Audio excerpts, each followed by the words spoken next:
1절에서 14절까지의 말씀입니다.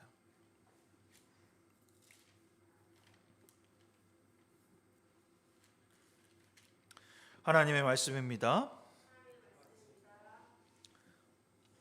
예수께서 제자를 삼고 세례를 베푸시는 것을 요한보다 많다는 말을 바리새인들이 들은 줄을 주께서 아신지라. 예수께서 친히 세례를 베푸신 것이 아니요 제자들이 베푼 것이라. 유대를 떠나사 다시 갈릴리로 가실새 사마리아를 통하여 하겠는지라. 사마리아에 있는 수가라 하는 동네에 이르시니 야곱이 그 아들 요셉에게 준 땅이 가깝고 거기 또 야곱의 우물이 있더라. 예수께서 길 가시다가 피곤하여 우물 곁에 그대로 앉으시니 때가 6시쯤 되었더라. 사마리아의 한 여자가 물을 길르러 왔음에 예수께서 물을 좀 달라 하시니 이에 제자들이 먹을 것을 사러 그 동네에 내려 들어갔음이로라. 사마리아 여자가 이르되 당신은 유대인으로서 어찌하여 사마리아인 여자인 나에게 물을 달라 하시나이까 하니 이는 유대인이 사마리아인과 상종하지 아니함이로라. 예수께서 대답하여 이르시되 내가 만일 하나님의 선물과 또 내게 물을 좀 달라 하는 이가 누구인 줄 알았더라면 내가 그에게 구하였을 것이요 그가 생수를 내게 주었으리라. 여자가 이르되 주여 물 기를 그릇도 없고 이 우물을 깊은데 어디서 당신이 그 생수를 얻겠사옵나이까. 우리 조상 야곱이 이 우물을 우리에게 주셨고 또 여기서 자기와 자기 아들들과 짐승이 다 마셨는데 당신이 야곱보다 더 크니이까. 예수께서 대답하여 이르시되 이 물을 마시는 자마다 다시 목마르나니와 내가 주는 물을 마시는 자는 영원히 목마르지 아니하리니 내가 주는 물은 그 속에서 영생하도록 솟아나는 샘물이 되리라. 아멘. 하나님의 말씀입니다. 아멘. 제가 목요일날 밥을 먹었는데 그분이 확진이 되셨어요. 그래서 좀 조심스러운 마음도 있고 제가 막 증상이 막 있거나 뭐 아프거나 그렇진 않는데 그래도 목에서 약간 따끔거린다 뭐 그런 증상이 좀 있어서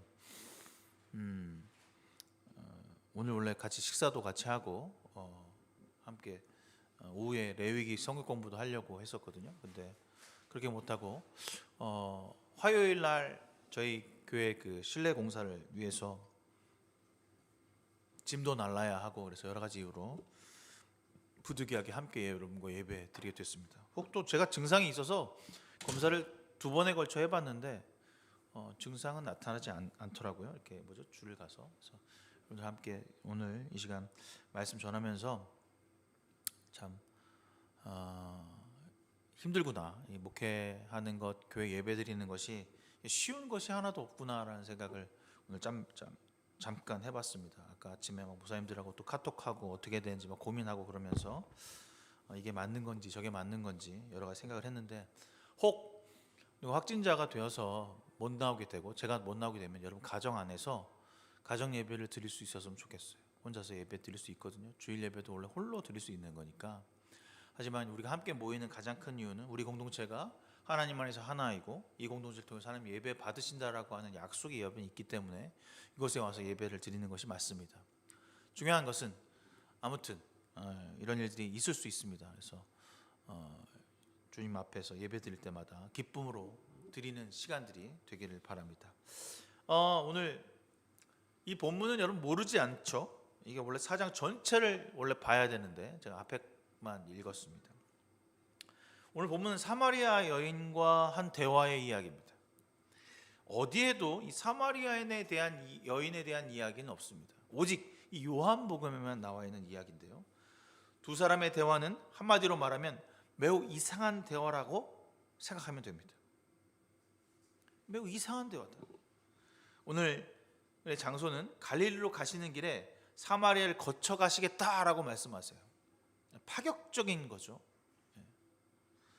근데 가시다가 아마 이게 6시라고 돼 있으니까 12시, 오전 12시, 그러니까 정오쯤 됐을 겁니다. 잠시 쉼을 취하시고 있는 그 와중, 여기까지는 뭐 이상한 게 없는데 이제 이상함이라는 게 시작됩니다. 오늘 예수님과 사마리아 여인의 만남이 또 하나의 이정표를 찍는 사건이지만 어디에서도 그녀의 이름이 나와 있지 않다는 것이 좀 신기합니다. 그녀의 대화를 통해서 말씀하고자 하는 것이 무엇인지 오늘 찾아보고 생각해보는 시간이 되길 소망합니다. 야곱의 우물에서 피곤하셔서 물가에 앉으셨습니다. 또 이 때가 아마 점심때가 됐으니까 제자들 보고 야 밑에 내려가서 먹을 거 좀 사와라 라고 보내신 거죠. 그래서 거기에 그는 홀로 계셨고 배고프셨고 피곤하셨습니다. 물론 목까지도 마르셨던 거죠. 그런데 그때 우물가로 한 여인이 내려오게 됩니다. 사실 요 앞에까지 피곤하셨고 홀로 계셨고 배고프셨고 목마르셨다까지는 아무런 문제될 이유가 없었어요. 근데 그 여인의 등장함으로 이게 이상한 일들이 벌어지기 시작합니다. 점심때가 다 되어서 물을 길러 오는 것도 여러분 생각해 보십시오. 이상합니다. 그 여인을 향하여 물을 한 잔 달라고 말하는 것도 이상하다고 오늘 본문은 이야기합니다.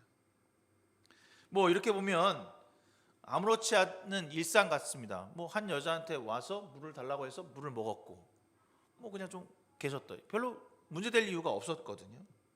근데 그 속사정을 찬찬히 살펴보면 정말 이상한 만남이고 둘이 만남이 매우 특이하다라고 하는 것을 알 수 있습니다.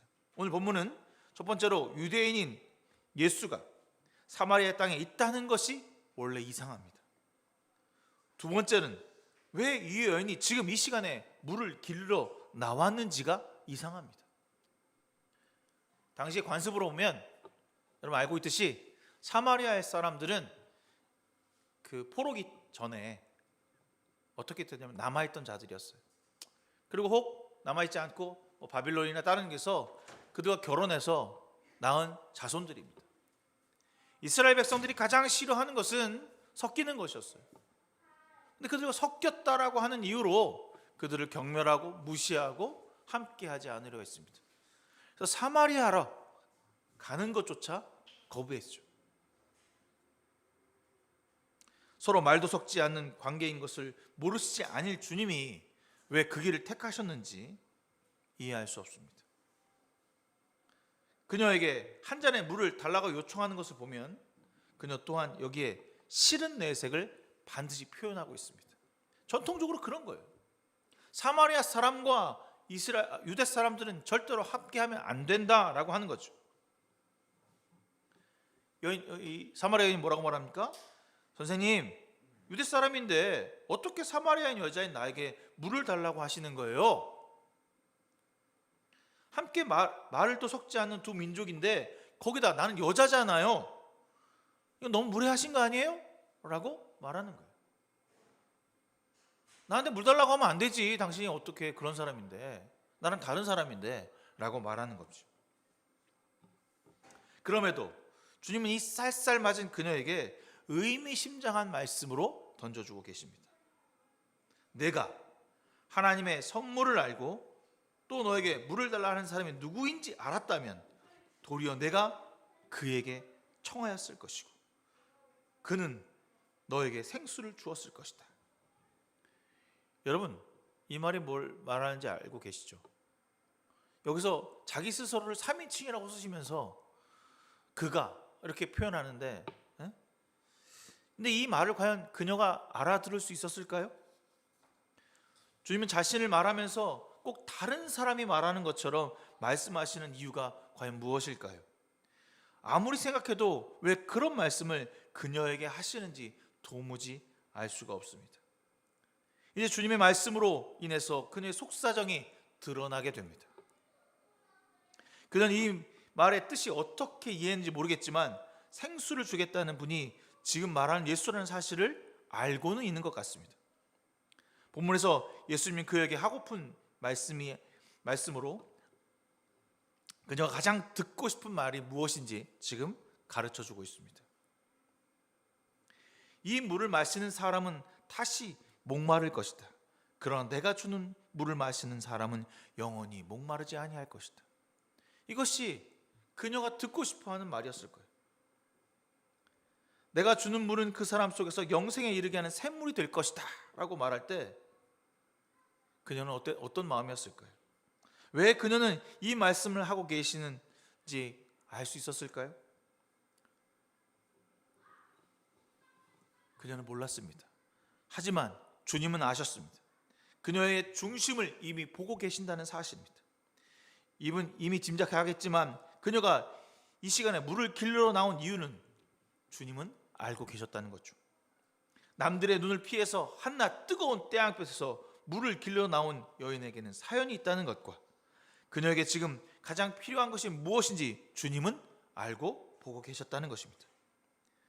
주님이 현실적인 대안을 주시는 분이 아니라 궁극의 목적, 구원을 주시라는 것을 오늘 그녀와의 대화를 통해서 말씀하고 있습니다.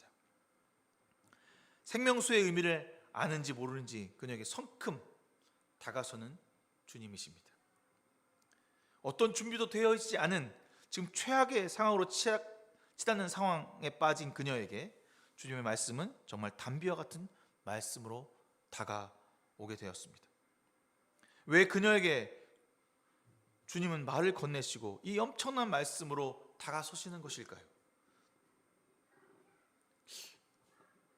아무리 생각해도 굳이 그녀에게 나와 정반 다르고 말할 필요도 없는 그녀에게 다가서서 말씀하시는 이유를 모르겠다라고 오늘 저는 생각했습니다. 누구보다 잘 알고 계셨을 주님입니다. 그냥 무관심으로 일관하실 수 있는 상황에서 손을 내밀어 구원으로 이끌어 주시는 주님은 지금 우리에게도 같은 마음으로 찾아와 주신다는 것입니다. 사마리아 여인처럼 주님을 우리도 알지 못했습니다. 왜 주님께서 말을 건네시는지 알 수가 없었습니다. 우리와 무슨 상관이 있는지, 왜 이런 요청을 하시는지 불편하고 이해할 수 없을 때가 많습니다. 지금도 여전히 알지 못하는 것들이 아닌지 돌아보기를 바랍니다. 주님은 가장 힘들고 어려운 순간 찾아와 주셨고 기다려 주셨습니다. 하지만 여전히 주님께서 말씀하신 뜻을 알지 못하고 편견과 자신을 방어하기 위해 거부하는 주님이 내미시는 구원의 생수가 아닌 지금의 현실을 채우는 생수를 달라고 간구하고 있는 것은 아닌지 돌아보았으면 합니다. 생명수를 주겠다고 하는 예수님의 말씀에 그녀는 그제서야 자신의 진심을 내놓고 있습니다. 그 물을 나에게 주셔서 내가 목마르지 않고 또 물을 길러서 여기까지 나오지 않게 해주세요. 그 당신이 말씀하시는 생명수 한 번 먹어서 영원히 목마르지 않는 물을 내가 먹어서 다시는 이 자리에 이 물을 길러 나오는지 알 수 있도록 해주세요 라고 말합니다. 듣고 보니까 앞에 말은 이해가 되겠는데 뒷말은 이해가 되지 않습니다. 이상하죠? 앞에 말은 그 영생을 내가 받아 먹고 싶습니다 라고 하는 말은 이해가 됐는데 뒷말, 내가 다시는 이 자리에 와서 물을 기르지 않도록 도와주세요 라고 말하는 말은 좀 이상합니다. 왜 그녀에게 그런 마음이 있었을까요? 주님 말씀이 아니라 더 엉뚱한 말을 건네고 있습니다. 그 말에 대해서 주님이 그녀에게 건넨 말은 되게 엉뚱한 말이에요. 그렇게 해주세요 그랬더니 뭐라고 말하죠? 가서 내 남편을 불러와라. 그래 내가 너에게 이런 물을 줄게 라고 하는 거나 안 돼 너는 아직 멀었어 라고 하거나 넌 뭐 해라 라고 하는 게 아니라 내 남편을 불러와라 라고 하는 이야기를 하고 있다는 겁니다. 왜 그녀에게 남편의 이야기를 끄집어내고 있는 것일까요? 도대체 생명수와 그녀의 남편은 무슨 관계가 있는 것일까요? 그녀는 목마름보다 여기에서 나와서 물을 길러오는 것을 하지 않았으면 좋겠다라고 하는 소망을 갖고 있는 이유가 무엇일까요? 곧바로 진실을 드러내고 있습니다. 그녀의 상황이 어떤지 그녀의 입술을 통해서 지금 자신의 처해진 상황을 이야기합니다. 뭐라고 말하죠? 나는 남편이 없습니다. 곧바로 주님이 그녀의 말에 대해서 응답하시는데 뭐라고 말하냐면 무슨 쪽집게 무당처럼 그녀가 말하지 않은 뒷이야기도 이미 아신다는 것처럼 지금까지 그녀의 삶에서 가장 중요하게 생각되는 문제를 끄집어 내놓고 있는 거죠. 전곡을 팍 찌르고 계시는 거예요. 그래, 네 말이 옳다. 너의 솔직함에 내가 이해한다. 지금 남편도 내 남편이 아니지? 라고 말합니다. 남편이 없다고 하는 그 여인에게 지금의 남편도 너의 남편이 아니지라고 하는 정곡과 같은 말을 탁 쳤을 때 그녀는 어땠을까요? 사실 그녀의 인생을 뒤에 본문을 보면 6명의 남자가 있었습니다. 자신의 남편으로 지금 남편을 포함해서 6명의 남편이 있었다는 거죠. 무슨 연고로 이렇게 많은 남자와 살았을까요? 또 지금도 이 남편을 거죽대기 남편이라고 말하는 말이 더 슬프게 다가옵니다. 왜 그녀가 한낮에 물을 길르러 와야 했는지, 생명수를 먹고 더 이상 이 자리에 나오지 않게 해달라고 하는 소망을 품었는지 이제 알 수 있게 됩니다. 그녀의 그 처참한 인생을 꿰뚫어 보고 계시는 주님이 지금 그 앞에 서 있습니다. 우리 인생도 오늘 이 사마리아 여인에게 다가오셨던 모습으로 찾고 계십니다. 우리 인생의 고단함을, 우리의 삶의 가장 힘들고 어려운 부분을 제일 많이 알고 계시는 분이 바로 주님이시라는 사실입니다. 주님만이 우리의 고통과 아픔을 알고 계십니다. 지금 누구보다 주님만이 우리의 삶을 꿰뚫어 보고 계신다는 사실을 알기를 바랍니다. 주님은 그녀의 아픔을 이해하고 있습니다. 지금껏 살아왔던 고통의 나날들을 하나하나 다 알고 계십니다. 그녀의 지금의 상처들을, 그가 갖고 있었던 역경과 고난들을 파헤치고 끄집어내기 위함이 아니라, 비난하기 위함이 아니라 그 일을 집어내시는 것이 아닙니다. 그 사마리아 여인에게 새로운 희망을 품을 수 있도록 주님은 온 마음 다해서 그 영혼을 품고 계신 것입니다. 하지만 사마리아인 그녀는 바로 앞에 있는 분이 그리스도인이라고 하는 것을, 그리스도 나의 구세주가 되어준다는 사실을 알아보지 못하고 있는 것입니다. 왜 그녀는 나의 구원자가 되어준다는 것을 알 수 없었을까요? 그녀는 오직 어떻게 하면 지금의 이 지옥 같은 현실을 벗어나고 싶다라고 하는 소망밖에는 없었습니다. 그래서 그녀에게 그 뭔가 위대하고 괜찮아 보이는 선지자와 같은 그분을 향해서 말합니다. 그러면 해결책이 내가 관습에 따라 이전에 가지고 있었던 열심을 다해서 예배를 드리면 되겠습니까? 당신이 말하는 대로 예배를 바꾸고 하나님을 신뢰하면 지금의 나의 현실이 바뀔 것입니까? 라고 하는 질문을 던집니다. 하나님을 예배하는 방식이 바뀐다고 구원받는 것이 아니라고 말합니다. 사마리아 사람들은 예배 장소에 대한 문제로 아마 이 이야기를 하는 것입니다. 좀 쉽게 말하면 원래 예루살렘에서 예배 드려야 되는데 사마리아 사람들이 그 갈 수가 없으니까 자기네로 임의대로 예배를 아마 그곳에서 드렸던 거겠죠. 근데 주님이 이렇게 말씀하세요. 너희는 누구에게도 예배를 드려야 하는지 모르면서 예배를 드리고, 유대인들은 그것을 알고 있지만 제대로 예배 드리지 못하고 있는 사람들이야. 이렇게 말하고 계셔요.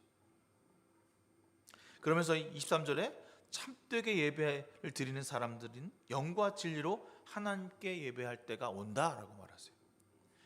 참 예배, 영과 진리로 예배, 이거 여러분 이해하셔요?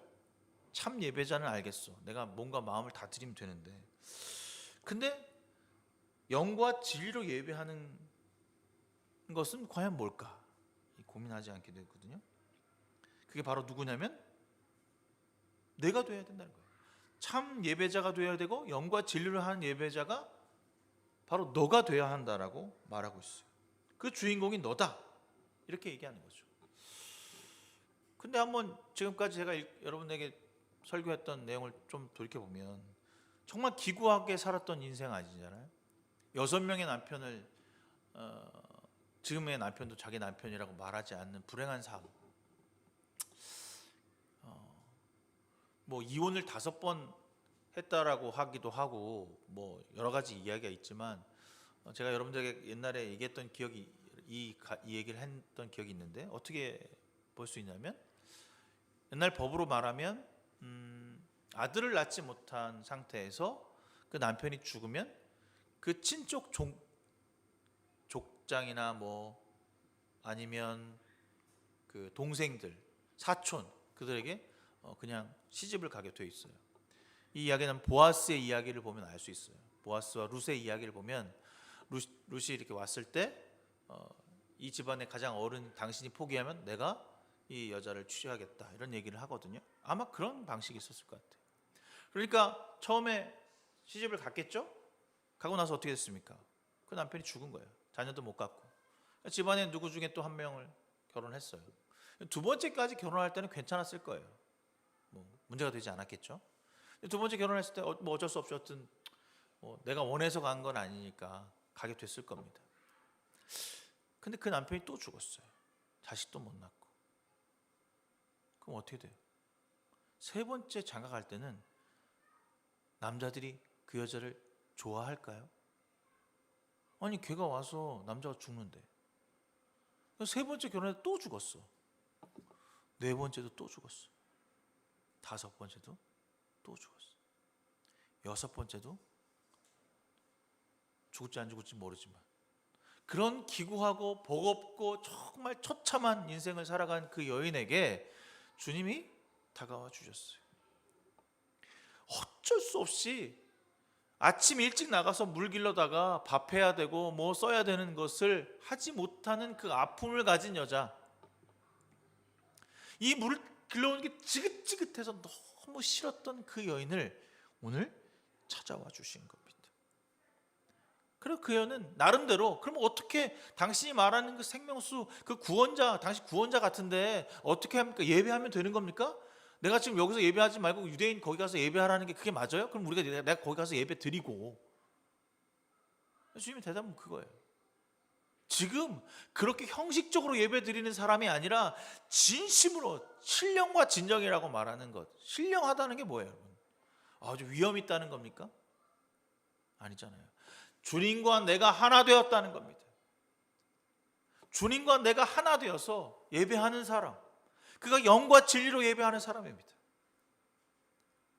우리 예배할 때 어떻게 합니까? 몸 따로 마음 따로 오늘 어떻게 되나 저거 어떻게 되나 이런 생각합니까? 아니죠. 오늘 중요한 질문을 던지고 있어요. 영과 진리로 예배하는 사람을 찾으는데 바로 넣어야 한다는 거예요. 내 상황이 뒤틀리고 좋지 못한 상황이고 아무리 생각해도 실패자의 인생을 살지라도 네가 주인공이 되어야 합니다. 아무런 희망도 없고 단지 습관적으로 예배드렸던, 아무것도 모르고 관습적으로 예배했던 그녀의 가슴에 불을 지르고 있어요. 야, 주님은 그녀를 진심으로 품어내고 계신 거죠. 쓰리고 아파했던 지난날의 모든 과거를 주님께서 감싸 안아 주시고 있는 것입니다. 여러분, 예배라고 하는 것은요 그런 거예요. 주님은 우리가 이 자리에 찾아오면 우리의 상황이 어떻든지, 우리의 지금 관계가 어떻든지, 우리의 마음이 어떻든지 중요하지 않아요. 다 품어내 주십니다. 주님 그런 분이에요. 우리가 예배할 때 우리가 주님께 하나됨으로 진심으로 나아갈 때 우리의 모든 상황을 알고 계시는 주님이 우리를 품어내 주신다는 것입니다. 지금 그녀와 주님의 대화의 자세를 바라보면서 어떻게 어떤 마음으로 주님께 예배하며 나가야 할지를 생각해보는 저와 여러분 되길 바랍니다. 이 이상한 대화, 이 대화에 한 가지 점이 있는데 뭐냐면 주님 그녀에게 되게 솔직하셨어요.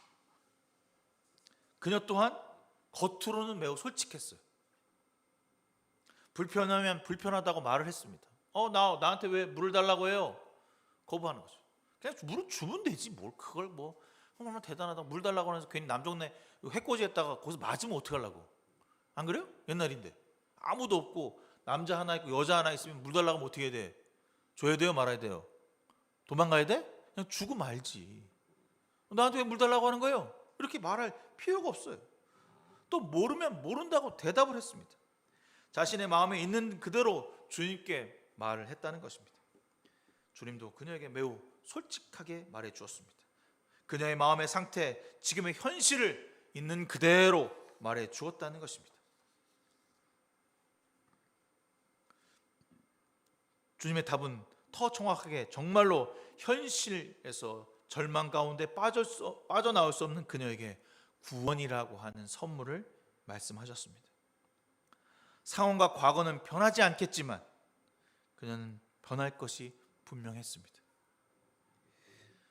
이 말씀을 듣고 주님의 진리의 소리를 듣고 진짜를 만나면 사람은 변합니다. 이전에 알고 있던 그녀가 아닌 다른 사람으로 변하게 됩니다. 28절에 보니까 막 이제 들었잖아요. 내가 뭐 이런 얘기하고 너 남편이 5인데 뭐 이런 얘기 막 들으니까 이 여자가 마음이 뜨거워졌나 봐. 어떤 마음이었는지 몰라요.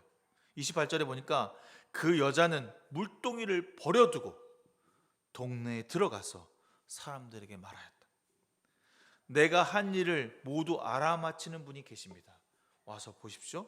그분이 그리스도가 아닐까요? 동네 사람들도 이 여자의 지금 처한 상황을 몰랐을까요? 다 알았어요. 뒷말로 다 하죠. 야, 이번에 이사 온 시집 온 저 여자가 글쎄 앞에 남편을 5을 잡아먹은 여자다. 아이고 얼마나 불행하면 이 남편도 지금 저 여자랑 뭐 이런 뒷얘기를 다 하고 다녔어요. 그래서 이 여자는 어쩔 수 없이 12시에 나와서 물을 길러야만 하는 아주 비참한 인생을 살았다는 거죠. 정말 비참하고 이제껏 감추고 싶고 숨기고 싶고 살아왔던 그 순간을 즉시로 드러내는 변화를 결정한 것입니다. 그녀에게 하셨던 말씀으로 오늘 우리를 만나주고 계십니다. 우리는 그저 주님께 영과 진리로 예배하는 사람들이라 라고 말합니다. 아버지께서 성령 충만으로 주님께 나가야 한다라고 말합니다. 나의 길이요 진리가 되신 주님께 나의 상황을 맡기고 솔직히 고백하며 나가야 한다고 말합니다. 여러분 그러고 계십니까? 정말 여기에 이 말한 여인처럼 자신의 상황이 여전히 변하지 않고 그 말을 들었다는 이유로 나의 전곡을 찔렀다는 이유로 주님 앞에 예배하며 나아가고 있는 것입니까?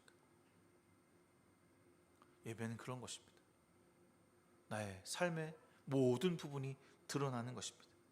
우리는 알아야 합니다. 너에게 말하고 있는 내가 바로 그다. 주님이 말씀하시는 이 예배가 주님이 지금 임재해 주시고 우리 가운데 함께 하시며 놀라운 은혜가 체험되고 경험되는 이 순간의 예배가 되어야 합니다. 사랑하는 성도 여러분, 주님 앞에서 우리는 어떤 모습으로 예배하며 서 있기를 바라십니까? 그냥 주님은 있는 모습 그대로 찾으시고 만나길 원하신다면 여러분은 주님께 솔직하게 말하고 있습니까? 주님께 진심으로 예배하며 사랑 찾기를 갈구하면서 여전히 나의 것은 내려놓지 못하고 있는 것은 아닌지 돌아보길 바랍니다. 왜 주님께 예배해야 합니까? 주님처럼 힘겨워하는 영혼들에게 생명수를 전해줄 수 있기 위해 우리는 예배합니다. 내가 주님의 생명수를 마시고 경험하고 만났다면 주님의 구원을 나로서 끝내서는 안 됩니다. 모든 사람이 이 생명수를 마실 수 있도록 기쁨의 소식을 전할 수 있어야 하는 것이죠. 현실에서 여전히 주님께 소망이 아닌 헛된 것으로 채우려는 사람들에게 그것으로는 구원을 이룰 수 없다, 그 욕망을 채울 수 없다고 말하고 그 중심을 꿰뚫어 보시는 말씀으로 위로하며 치유하며 전곡을 찔러줄 수 있어야 합니다. 27절에 제자들이 돌아와서 예수께서 그 여자와 말씀을 나누시는 것을 보고 놀랐다. 왜 여자와 이야기를 나누는지 묻는 사람이 없다라고 말합니다. 물어봐야 되거든요. 제자들이 왜 그 여자랑 얘기했는지 물어봐야 돼요. 솔직하게 의문하면 물어봐야 되는데 물어보지 않는 거예요. 이 말 하나로 세상은 여전히 겉으로 보이는 것으로 우리를 판단하게 되는 거죠. 아, 주님이 저 여자랑 얘기하고 사마리아 여자랑 얘기하고 있어. 그러려고 사마리아 오셨구나. 이렇게 말합니다. 제자들은 궁금하면 물어봤어야 돼요. 나의 뜻을 알지 못하면 주님께 간구했어야죠. 내가 할 수 있어서가 아니라 하나님께서 하실 수 있도록 주께 물어야 합니다. 주님께서 나를 남들이 가지 않는 곳을 꺼려하는 장소, 사람들, 그곳에 가시돋친 말들을 앞에 밀어 넣으실 때 상처받은 영혼들에게 내가 먼저 손 내밀 수 있어야 합니다. 그들의 솔직한 고백은 상처의 고백이고 남을 배려하는 말이 아닐 수 있습니다. 사랑하는 성도 여러분, 여러분 예배를 통해서 여러분의 삶을 통해서 상처나게 하는 그 말들과 관계들과 마음을 품어낼 수 있어야 하는 것입니다. 오늘 여러분에게 주님이 찾아오셨던 것처럼 주님의 소리를 전하는 사람으로 쓰임 받기를 소망합니다. 그녀의 인생을 바꾼 사건은 바로 주님을 만난 것입니다. 그냥 만난 것이 아닙니다. 주님께서 일부러 그곳을 찾아가셨습니다. 아무도 가지 아니라는 곳을 힘써 가셨기에 만날 수 있었습니다. 보니까 그 여자가 만나러 온 게 아니에요. 주님 먼저 그 사마리아 땅으로 들어가신 거죠. 주님께서 우리에게 물으십니다. 그들을 통해 변화를 경험하고 있는 사람이 과연 있습니까? 오늘 이 물음에 당당하게 대답 드릴 수 있기를 바랍니다. 주님이 내어주신 생명수를 손에 들고 나도 마시고 세상에 서기를 바랍니다. 생명수는 여러분 이미 손에 있습니다. 주님의 거룩한 양식을 들고 이제 나갈 때라고 하는 것입니다. 그렇게 하기 위해 여러분 섬김은 있어야 합니다. 그 섬김은 들음이며 그 마음을 이해하는 것이 아닐까 합니다. 내 소리만 고집하고 진리를 가졌다는 이유로 더 많이 주님을 안다는 생각으로 교만해하지 말고 들어야 합니다. 또한 지금의 현실을 고집하지 말고 상대방의 이야기를 듣기를 바랍니다. 주님도 처음에는 들으셨습니다. 그 소리가 올바른 소리인지 틀린 소리인지 모르지 않으셨을 것입니다.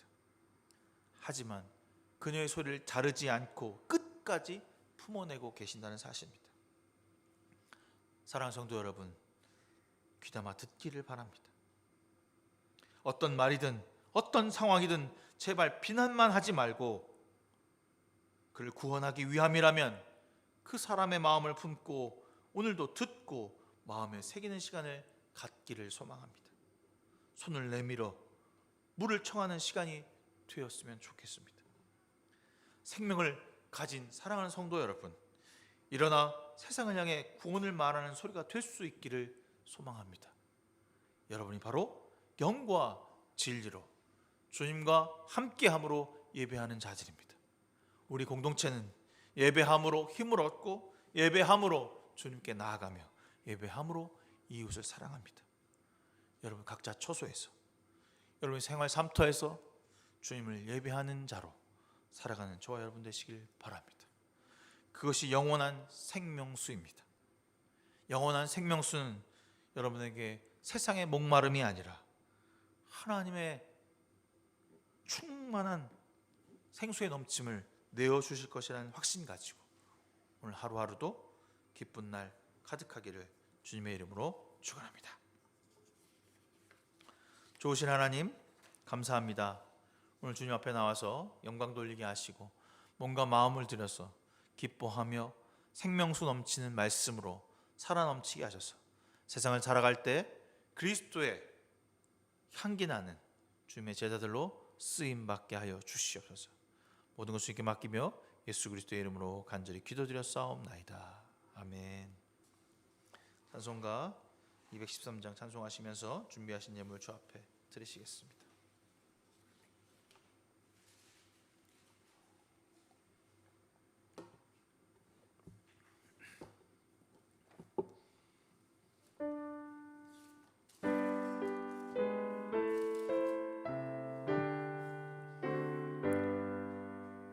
나의 생명 드리니 주여 받아 주셔서 세상 살아갈 동안 찬송하게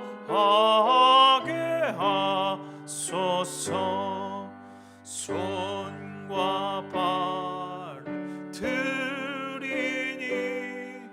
주여 받아 주셔서 주의 일을 위하여 주 뜻대로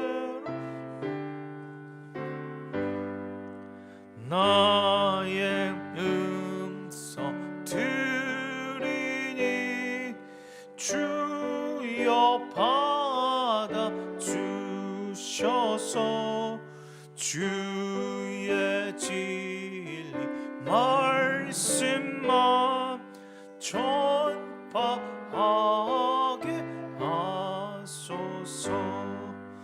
나의 보화 드리니 주여 받아 주셔서 하늘나라 위하여 주 뜻대로 쓰소서. 나의 시간